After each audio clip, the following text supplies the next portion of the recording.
This is the first of the 2 end-of-the-year episodes for This Week in Health IT. We have the top 10 themes from this year, and then we just have the flat-out top 10 countdown of the 10 most listened to podcasts from our show for this past year.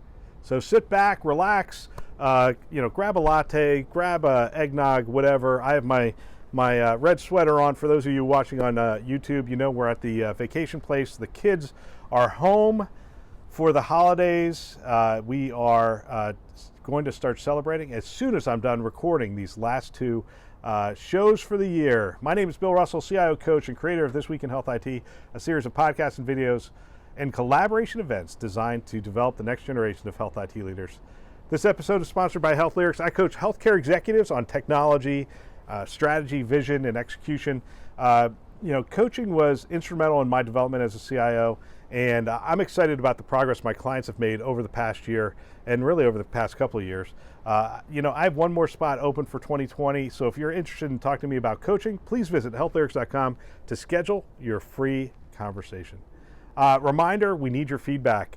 You can go to thisweekhealth.com/survey to complete the survey. In fact, I can't begin to tell you how much it has really helped me. The emails that you send me, Bill at thisweekinhealthit.com, and the survey from last year really changed the show. In fact, if you go back and listen to 2018 to 2019, you'll know that we changed the show pretty dramatically, and that was all based on your feedback. I really appreciate your feedback. One of the more funny things I received in an email recently was, please do not do a Trends for 2020 episode.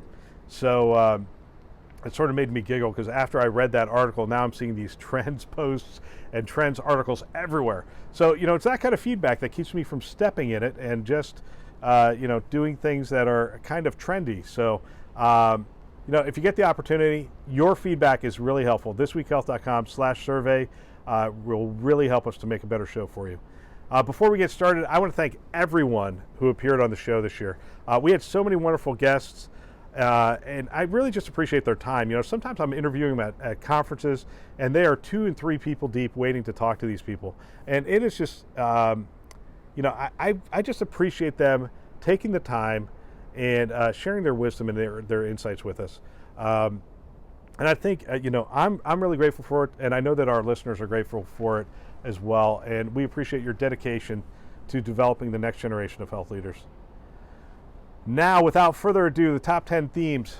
We tried to do this scientifically, that didn't work. We tried to do this with big data and AI, that didn't work. So I just, had to go through and look at, you'd laugh at how I came up with it, but I looked at, which, I did a word, we transcribe every episode, so I'm able to look at how many times certain words are used. And that got me relatively close, and then I just did a little bit of things. So even though we're talking about AI, machine learning, all this really cool stuff, I still did it by hand. So, this year, top 10 themes, we have to start at HIMSS. HIMSS really sets the direction for what conversations are going to be front and center for us this year. And this year was no exception. We had at the HIMSS stage, the center stage for the first day, we had 4 administrations represented, talking about the government's approach to really 2 themes, but really 1 theme, which is interoperability, and data liquidity is the other. And this was a recurring theme this year, and I thought I would share a clip from Manish Chopra, who is one of the people on that stage, and he has been a champion for interoperability for many years. Have a listen. So there are really 3 things that happened that I think are going to make, I don't want to say that this is the year that we see material progress, because it may feel a little bit like, well, everyone says that. Right. I genuinely believe it. 3 things we spoke of. 1, the new default in interoperability is that the patient and the apps that they choose will be the destination for health information in a standardized format. Patient-centric interoperability. That's right. That was the default. And that came through not just in spiritual language, like aspirationally we should do this, it even came out of economics. The rules now say any consumer app with the consumer's opt-in will have free access to the data, no fees, no burden, no special effort. So that was point number 1, consumer at the center. Point number 2, and this is interesting, the decades we've been at this have been about EHRs. Doctors, hospitals. We've now introduced regulation on the health plans. Right. That's a pretty bold statement, And now we're going to have standardized claims data to combine with standardized clinical data. And I think it creates the momentum that basically says we're going to be unfettered in moving all of healthcare data towards a common language that's available to consumers via open APIs. And that will cover social determinants of health. It'll cover prescription data, pricing data, quality data, a whole range of topics. That's point 2. And then last but not least, and this is the interesting one, and I'm going to float this idea with you, Bill, and you're going to react one way or the other. I think we're entering into a net neutrality era for healthcare data business models. And so what that means is the rules, information blocking rules allow that if you're holding data and you have to invest in API technology in order to release the data, you can recoup those costs by charging fees to the applications that wish to connect. Not the consumer's fees, apps, but the physician's apps and other apps. But those fees have to be tied to the marginal cost of the program. And that also means that you're allowed to provide value-added services, but they have to be non-discriminatory and they are likely to be competitive. So you can't have the fact that you're in possession of the data to be the sole source of said value-added service, a prediction model, a service here, there, or the other, but rather others should be able to compete to deliver that last mile, the doctors, to insurance companies, to anybody else. That's a powerful concept because it puts in place a nice rule of the road for what's been a gray area about economics as we move to an API-based interoperability marketplace. All right. Great stuff from Manish. I really appreciate his his leadership in this area and his energy, quite frankly. I mean, every time I see him, he has a smile on his face and is happy to see me. It's just one of those people you just like to be around. We're going to stay with HIMSS for our next conversation about emerging technology. Really emerging technology in 2019, but probably a breakout technology for 2020, and that is voice and conversational technologies. We caught up with Joe Petro, the CTO for Nuance, to discuss an exam room without a keyboard. And they were actually displaying it at the show, and I thought it was amazingly creative how they did it. They set up a room. It was like an exam room. They had places for you to sit, and then they actually did an exam, and they showed the technology working with just voice and cameras, and it was recording the whole thing. And this clip is actually a bit of a commercial in terms of the conversation and what he covers. But you know what? I give him credit for sharing the vision. I think they shared the vision really well with that room at HIMSS, and I think Joe really captured it on this. And I think that vision is something that is exciting for us, the promise, and I think it's something that it was a theme for this year. I think it's going to be a theme for next year. So let's have a listen. Downstairs we have what's called an experience room, and the name of the product or the solution that we've created is called Ambient Clinical Intelligence. And fundamentally, it's almost a culmination of everything that the company has been doing literally over the last 20 years. So it's a combination of a hardware device which basically listens to the patient and the doctor conversation. As it's actually listening, it turns that into a transcript, and it diarizes the speech, which means it splits it up. So it separates out what the patient is saying versus what the physician is saying. And then it starts to derive meaning, and this is where the intelligence part comes in. Provides the physician with feedback as the conversation's going on. In real time at the point of care. So and we're extracting facts and evidence, and we're creating documentation, so it automatically is generating the documentation. And it allows the physician to stay engaged with the patient without turning their back and going to the computer. So it's super exciting stuff. So as you can tell, I'm bullish and excited about what voice can do in terms of increasing access to care and delivering a much better experience for the clinicians in the coming year. 2019 saw many health systems finally put together a cloud strategy. It's amazing to me that it took this long. I don't want to be negative, but it's something that I really thought we'd get to a little earlier than 2019 and 2020 with a cloud strategy. Here's a conversation with Vic Nagy.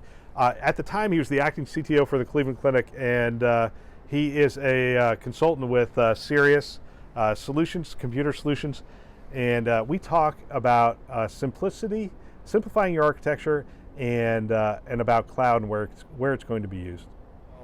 a lot of the startups that are coming in, they're cloud first, right? They have to be. They don't have the ability Right. and capabilities to be able to do you can't stuff. scale You up just that can't quick, yeah. scale, right? They're seeing and they're running into the problems that all of us, both of us for sure, could have told them that they would run into, which is big burly sort of everything is within my four walls healthcare organization with a lot of data and data all over the place, right? And so how do you actually connect the two? Very poorly or very expensively, right? Then you have organizations like Google. I don't know if you walked around and seen their booth, the Google Cloud, the GCP booth is massive. It's about half the size of the Epic booth, which is saying something, Oh, wow. right? And so GCP has made a big, huge investment in healthcare. So what they're trying to do is they're trying to fund healthcare organizations to try to get some of their data into GCP so they can take advantage of some of these machine learning algorithms and so on and so forth. But for the most part, we're still seeing folks trying to cobble stuff together and say, okay, how can I actually take advantage of the cloud? What I really feel we're ready to do now is working with partners like VMware and Citrix that have been in healthcare and get healthcare for a very long time and deal with all the peripherals and deal with all the stuff that you have to deal with in a healthcare environment. Working together with them to take this whole hybrid approach, right? That says, I have stuff on premises, how can I actually start to migrate some of these things to the cloud, the things that make sense, for example, and still have a single pane of glass. That's the most important. Again, operational simplicity, we talked about that. You know, the hyperscalers don't have 17 dashboards and 27 widgets that they have to deal with. They have one. That's where we need to get to. And even automating workload Exactly. movement throughout, cloud. In and out. Exactly. Exactly. I think 2020, we are going to see a lot more strategic application of cloud solutions in healthcare. The, top 10 list, top 10 themes, of course security comes up, right? I think security this year, though, has finally gotten elevated to the level of conversation, to the point of conversation that it should have within healthcare a long time ago, which is it's at the board level. It's at the board level, it's at the executive level. People are talking about it. It's good that we're talking about it. It's good that it's getting funded. We caught up with Michael Hamilton, the founder and Chief Information Security Officer for CI Security, who discusses points of vulnerability within healthcare. Have a listen. Hackers, I guess. How are we getting in? I mean, the easiest is through people, right? Right, absolutely. It's, fooling somebody is a time-honored tradition.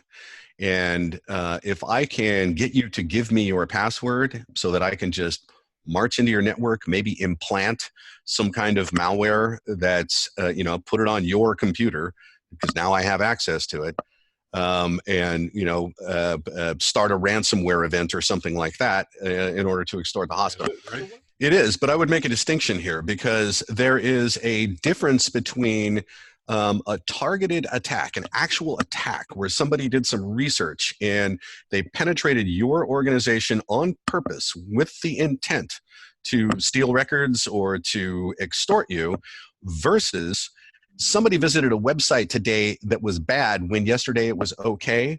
That is the background noise of the internet. And tripping over the background noise of the internet isn't personal. It's not targeted. It wasn't meant for you. And there is a difference there. But yes, that is actually another way that's fairly prevalent. Is it's called, just a drive-by attack. You hit a website. Now, there are times when there are websites that are known to be frequented by a certain sector or another. I'll just pick one out of the air. The Becker's Hospital site. I know the kind of people that visit that site. And so if I can compromise that site so that the visitors then are compromised with whatever malware I throw at them, I'm pretty sure I've gotten people in hospitals. That's called a watering hole attack. So that's out there too. But I think it's good to distinguish, because the motivation of the threat actor is something that we need to keep in mind here when we're talking about risk. And just let me... Yeah, Michael was a fun guest. I really appreciate how he takes these really, a lot of times these difficult concepts and makes them really digestible and easy to understand. And I think that's something we will need to continue to do as Health IT going into the new year, is making security something, a narrative that people can grasp onto, understand where they're going to, what part they play and how they're going to be a part of making the health system more secure. 2019 saw an interesting article got released by Fortune magazine, Death by 1,000 Clicks, where the electronic health record went wrong. I thought that was interesting for a couple reasons. One is it elevated the conversation to the general public. It's not a conversation that we weren't familiar with, but it's getting out there to the general public. We heard a lot of, I'm talking about this in this sense, in that, the theme here is really EHR, optimization, improvement. It fell into the category of clinician burnout. A lot of time came back to this technology, frustration, those kind of things. So I'm lumping them all in there, and I'm going to take a little bit of a positive approach here. We sat down with Taylor Davis, from the Arch Collaborative, and Class put together the Arch Collaborative to really do research on EHR implementations and what some systems do well and what other systems may skip and not do well. And they have looked at hundreds of implementations. They have some great insights as to what's working and what's not. Have a listen to this clip. In order to not feel stupid, I need to be a master around the EHR. It's a core piece. There's a lot of studies. Stanford did a study showing that a majority of the time of my patient engagement is actually spent in the EHR. So the EHR is becoming something that I spend half or more of my time in as a clinician or a physician, depending on my specialty. And so if you're now spending half of your time in a tool and you don't know the tool very well, you're going to hate your life. But the flip side of it is that organizations that do at least 6 to 10 hours of training for new physicians and 3 to 4 hours of training a year on the newest functionality, but even more than that, they have great trainers. So Deaconess Health System, their trainers can't get hired until they can teach their IT and informatics leadership something really cool, like how to barbecue, or how to cross stitch, or they have to be engaging and interesting, right? And they have to be able to capture your heart. So first, in order to not feel stupid, you have to create mastery. And we all know what a great teacher looks like. We've all had those in college and high school, and so you need to have those in place in an organization. The second piece is this is kind of one size fits all. This isn't for me, and I present a lot out, and this is one of my favorite things to do, and steal it from me because it works really well and it communicates things really well. But I always say, hey, especially if I have a group of physicians in the room, I say, what technology works the very best for you? And I always see 10 people pull out their cell phones and hold them up, right? So I walk over to one of the physicians. I've done this a bunch of times. Walk over to one of the physicians. I say, can I see your cell phone? They pull it out. They hand it to me. And I say, can you unlock it for me? And then they get nervous, and it's great. And so then they unlock it. And I say, okay, this iPhone right here, mine is not an iPhone, but it always is an iPhone if it's a physician. I say, this iPhone right here, you say is the most usable piece of technology in your life. Yes. What would you grade this iPhone? Oh, I'd give it an A-. It's super usable. Okay, great. I'm now going to take your phone. I'm going to wipe out all of your personal preferences. I'm not going to delete anything. So all of your pictures, your emails, everything's going to be here. But I'm just going to put your apps in alphabetical order, and your lock screen is going to be default and all that sort of stuff. It's just going to all be default. Does the person jump up and tackle you to make sure you don't do it? Yeah, but that's the point, right? Is you want to see those personalizations are like sacred to you, right? Yeah. And they matter a lot. And you hate getting a new phone because you have to go put them back in. And I never of course erase it. But then I turn to them and I say, okay, let's say that I actually did that. How would you grade your phone for usability now? They say C-, D+, right? And then we say, look, you moved your phone from a C- or a D+ to an A- because of the effort that you put into it to set it up to make it work well for you. The same is true for the EHR. But Bill, I don't know if I said this out of chime, but guess what percentage of physicians have taken the time to set up their EHR? It's less than 40%. Yeah. And so of course they're walking around. They're all walking around saying, I'm being stuck with C- and D+ technology. And we go, oh my gosh. And over 95% of organizations, those who have taken the time to personalize their environment are dramatically more satisfied than those who haven't. And in the organizations where that's not true, they have a really problematic EHR. And so you need to look at the technology itself.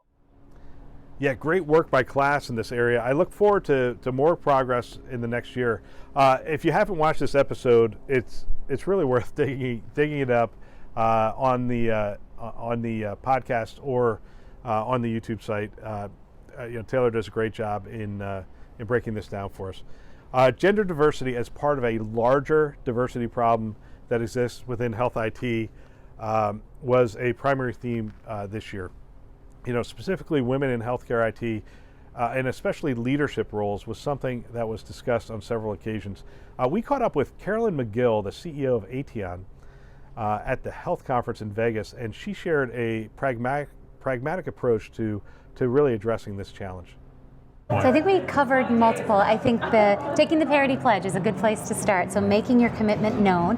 I think leading by example is a second. And I think making it clear to your recruiters that this isn't just a nice to have, but it's actually critical to your relationship with them. It's a requirement is also quite important. Have we created the frameworks, the mentoring frameworks to help? So I know that as a male leader, I had a ton of different mentors, just things that helped me to get to the next step. Does that same thing exist for women? To varying degrees. I think it depends on the company. And actually that would have been the fourth thing that I'd mention, is that it's not just about recruiting in the right women as an example, it's about giving them the support that they need to progress.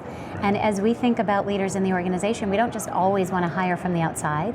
We would love to promote people from within as well and have that balance. And so providing mentoring relationships and support. And for us, it's not just about the fact that you have a mentoring program as an example, but it's about the substance. So how are you counseling these women as an example to advocate for themselves? Or how are you ensuring that you're giving them the opportunity to get exposure to a new area of the business or to take on additional accountability for something? Those are the ways that they start to get the skills that make them qualified for the next level of promotion. And so if we don't think about that from the time they're an analyst or more junior roles in the company, then they might never progress to where they have a significant leadership role. I really appreciate our guests helping us to understand the challenge and giving us really practical ways to make progress in 2020. We'll get back to our show in just a minute. As you know, Health Catalyst is a new sponsor for our show and a company I'm really excited to talk about. In the digital age, cloud computing is an essential part of an effective healthcare and precision medicine strategy. And we've talked about it many times on the podcast. But healthcare organizations themselves are still facing huge challenges in migrating to the cloud. Currently, only 8% of EHR data needed for precision medicine and population health is being effectively captured and used. That's 8%. One of the things I like about Health Catalyst is that they are committed to making healthcare more effective through freely sharing what they have learned over the years. They published a free ebook on how to accelerate the use of data in the delivery of healthcare and precision medicine. You can get that ebook by visiting thisweekhealth.com/healthcatalyst. And this is a great opportunity to learn how a data platform brings healthcare organizations the benefits of a more flexible computing infrastructure in the cloud. I want to give a special thanks to Health Catalyst for investing in our show, and more specifically for investing in developing the next generation of health leaders. Now back to our show. If there's one person we talked about more than anybody else this year, it's probably CMS Administrator Seema Verma. They were active this year. They just did a lot of things. They were highly visible, a lot of articles, a lot of appearances. I saw a health conference and others. And I've reached out to Seema Verma to have her on the show. I would love to have her on the show to ask a couple questions around the direction of where they're going. But I have not had any success in doing that. So if any of you have access to Administrator Verma and can tap her on the shoulder and say, hey, there's this great podcast, you should really go on and talk to Bill, that would be fantastic. I'd appreciate that. What CMS is really trying to do is to make healthcare into a true market. Data liquidity is about making it into a market. Price transparency about making it into a market. And I was able to sit down with a colleague of Seema Verma, and that's Dr. Don Rucker, the National Coordinator for Health Information Technology for the ONC, and ask him about the federal initiatives and what were the the goals and the aims of those federal initiatives. And here's a clip with Don, and I apologize in advance, I didn't have my camera at the Health 2.0 conference, and so you're going to be looking at shots of DC in the background as you hear Don and I talk about what it's going to take for healthcare to become a true market. What we're really talking about is, does the patient have a right to get their data, right? All the people who want to protect the patient, pretty much all of whom seem to have huge economic interests in having no transparency on their business models. It should be the patient's choice. If you don't want to put your data at risk, you don't have to download an app, and you're exactly the way you are today. But it's the patient who should choose that, not some paternalistic, self-interested, provider organization. Right. And we could close there, except I want to do a Simon Sinek on you. So we begin with why, and the why. So what does healthcare look like once let's assume 21st century cures, we're publishing, prices people can see, and will we create a market where the market actually works in healthcare? Will we, or is it possible? Is it possible to build a market where people can look and say, "Hey, this provider's good. I'm going to get better outcomes. There's a better cost. I'm not." Yeah, I think. Is that a goal? Yes, it is absolutely unequivocally a goal. It's the central goal, in fact, is to put the consumer back in charge. Consumers are in charge when there's a free market. Yeah. Nobody tells you what kind of car to buy, right? There's a free market, and you pick what car you want. You want a junker beat up? We're here in Silicon Valley. People seem to have a lot of money and drive fancy cars. Whatever. What we're trying to do here is, by having information, empower consumers to do that. Now, clearly, we're in a funny kind of world where we have a lot of third parties buying our healthcare, whether it's the federal government through Medicare or Medicaid, whether it's employers. And so that if a third party is buying it, it's sort of taken away from us. It's worth noting, however, that increasingly, because of the costs, more and more of these costs are actually being shifted to the public. So roughly half the spend for people who are covered by private payers is borne by the patients directly, not via the insurer. Of course, economically, they bear the entire cost because that's coming out of their paycheck. In that world, there's going to be a lot more shopping. We're already starting to see that, and at a whole bunch of edge cases, and it is going to happen more and more and more. Frankly, in some of the Medicare world, there's starting to be cost shifting, co-pays, and Medicare beneficiaries have a number of out-of-pocket costs that ultimately they're responsible for. So I think the combination of modern information technology and folks who are at economic risk is going to power that, even if we don't really make any fundamental legislative changes. Yeah, the rules that the federal government is coming out with was definitely a major theme for this past year. Our final three themes can sometimes sound like buzzwords, and that's probably because in the hands of the wrong people, they are buzzwords.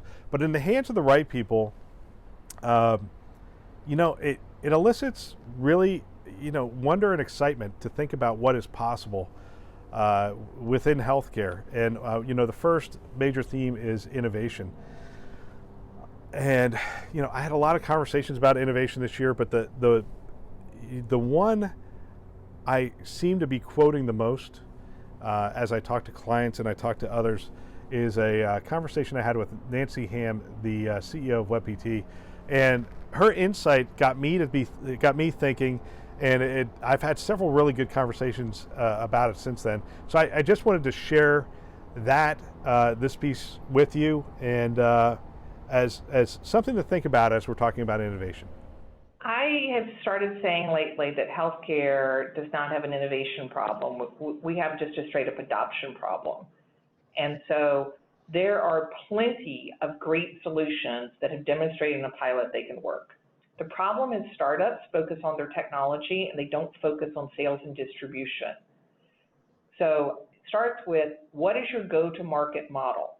And I can't believe how many CEOs of digital health startups I ask that question, and it's not a very good answer. They're all over the place. They're trying to go multi-channel. As a small company, you cannot go provider and payer out of the box. And you can't just go payer. Well, which payer? Medicare Advantage, Managed Medicaid, commercial. Like, laser focus on your go-to-market is what I see as completely lacking. There's also the sad fact we've trained the industry to be a bad buyer. Somebody said that, payers have more pilots than American Airlines. And I just love that, but it is so sadly true. When we've been willing for a decade to do free pilots, to do cheap pilots, other software companies don't act like that. If I want to buy Salesforce, Salesforce does not come over and offer me a free pilot. They offer me a very expensive contract. And so I don't know why we've trained our buyers to be dabblers. It's really bad form, and people need to quit doing that. It's really not helpful. The other thing is you have to be brutal on your ROI. I don't care how pretty it is. I don't care how cool it is. Show me ROI, and then you can make the product better. The last thing is people spend way too much money. We've been through this arc of time where it was easy to get money. I actually think that's bad for a company. WebPT only ever raised $4 million into this company. And one of our 8 core values is más o menos, do more with less. And if you are ruthless about making it on as little money as possible, that tyranny will force you to make better decisions. It will force you to get into market earlier. It will force you to be more focused on what your customer is saying. It'll force you to be more focused on ROI. So I think people have too much money, and I don't think it's good. That's interesting, isn't it? I mean, do we have an innovation problem, or do we have an adoption and implementation problem? It's an interesting conversation. The second one that could sometimes be a buzzword and sometimes a exciting thing is digital. In fact, a lot of times when I hear people talk about digital, I'm reminded of Princess Bride and Anita Montoya. You keep using that word. I don't think it means what you think it means. I think one system really does have a good idea of what it means, and that's Banner Health. And we sat down with Jeff Johnson to discuss, what they're doing in this space. And I learned a ton from sitting down with Jeff, and I think it's exciting, some of the things they're doing. So have a listen. So Sophia is your digital consumer persona? Yeah, did I say Sophia? Because it's such a habit here that if I say it, I apologize for saying it without telling you who she is. Yeah, you did say it. So elaborate on your persona. Yeah, so this is really I think something that's really worked really well, and this is the all credit to our Chief Marketing Officer Alex Morehouse. Persona named Sophia, and we have multiple personas that we might use in product development to represent different segmentation. But really what Sophia is a way to take this this idea, this value that we have, that we're customer obsessed, and this mission statement that we have, that we're going to make life easier and make healthcare easier so life can be better, to really start to translate that into something tangible that every employee in this organization can rally around. So Sophia became the face of that, and she's a real person. She shows up at leadership events. We have videos with her. We have cardboard cutouts of Sophia that people take selfies with in our hospitals. So every employee rallies around this persona of Sophia, and they think about what they're doing in terms of how does this impact Sophia. So kind of cool. It's really helped in digital in all of the spaces. I'm sorry. So she's actually a real person who receives care at your facility? No, I mean she's an actress, I should say, for purposes of pictures of her and those kinds of things. But she needs the real face. Yeah. So it's a human being that people know. Like if you saw her, and people have seen her, if you see her in the grocery store, you would say, "Oh, that's Banner Sophia," even though that's not her real name. Right, but what that ends up doing is personifying the people we already know. It's the people we work with, the people in our community, the people who stop us at dinner parties and say, "Oh, you work for Banner? You know what would be great if you guys did this?" So she sort of personifies that voice of the consumer saying, "Hey, this is how I want to sort of interact with healthcare. Can you guys do this for us?" Exactly. And, yesterday was interesting. I did a walkthrough almost all day with a big consumer tech company. I won't mention the name. I don't know if they want me to, but you'd know who they are. Right. And they came out to explore some things that we could do together in health. And so we walked through our cancer center, we walked through an emergency room, we walked through an urgent care center. And at the end of the day, they said, wow, never been in a hospital system where everybody cohesively talked about either Sophia specifically or talked about the customer as the very first part of the interaction. It was so it's worked really well to help do that translation of the mission to something tangible. Like I said, I get excited when the right people talk about innovation.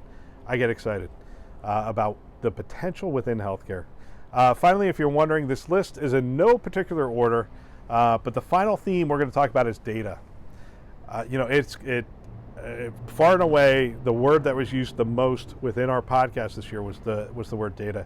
What's happening with healthcare data? How are we using it? Who's using it? We need more of it for AI and ML.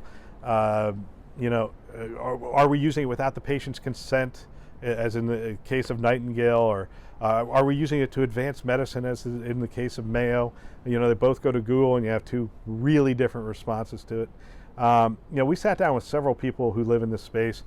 These people are so smart. I really could have pulled up any one of them, any one of these clips, but I'm going to leave you with a little bit of a warning on this, since I think it's hitting that frenzied pace where everyone's going to start rushing at these data projects. And I had a really good conversation with Ann Weiler and Mark Van Snellenberg from Wellpepper on the topic of data bias. And as usual, Ann delivers a succinct response, which helped me to really see the problem more clearly, and I wanted to share that with you. How does bias present itself? I assume it presents itself through the data, and then what are we doing about bias? How do we prevent bias? I mean, Mike pointed this out, like the EMR data is biased because it's biased towards billing for the most part. And, unfortunately, a lot of the data is not clean. You've seen the burdens of documentation, stuff gets copied and pasted, stuff is like, we know that this, this billing code applies and the patient has this, but like the number of times, I'm sure you've had this as a patient where, someone is reading something back to you and saying, is this correct? And you're like, no. The one that always gets me is when they read the medication list and like, are you still taking amoxicillin? Well, of course not. That's a 7-day course. So, the data is missing a lot of information. It's missing what happened really with the patient. It's missing what's happening with the patient in their daily life, which is those activities of daily living are the things that really affect your health. It may also be missing the opinions of the full care team. So, who has actually done the documentation in the EMR? And, I was thinking back, we don't know how it does it, but it does it. Think about like when you see doctors, especially new residents are told, if a nurse thinks something is wrong, believe that nurse. So, is that, that hunch that a nurse had that a patient is about to code or something like that, is that in there too? So when we're looking at, we'll look at patient, when we're looking at patient data, is it the full spectrum of what's happening with that patient? Yeah, these are just some of the themes for this year. Gosh, there are so many great clips. We really could, it wouldn't be hard to do a 2-hour episode and potentially just do a year in review kind of thing. But this will have to do for now. And, don't forget, next week, we're going to do the countdown of the top 10 most listened to podcasts from this past year. This show is a production of This Week in Health IT. For more great content, check out our website, thisweekhealth.com, or the YouTube channel as well. Special thanks to our sponsors, VMware and HealthLyrics, for choosing to invest in developing the next generation of health leaders. Thanks for listening. That's all for now.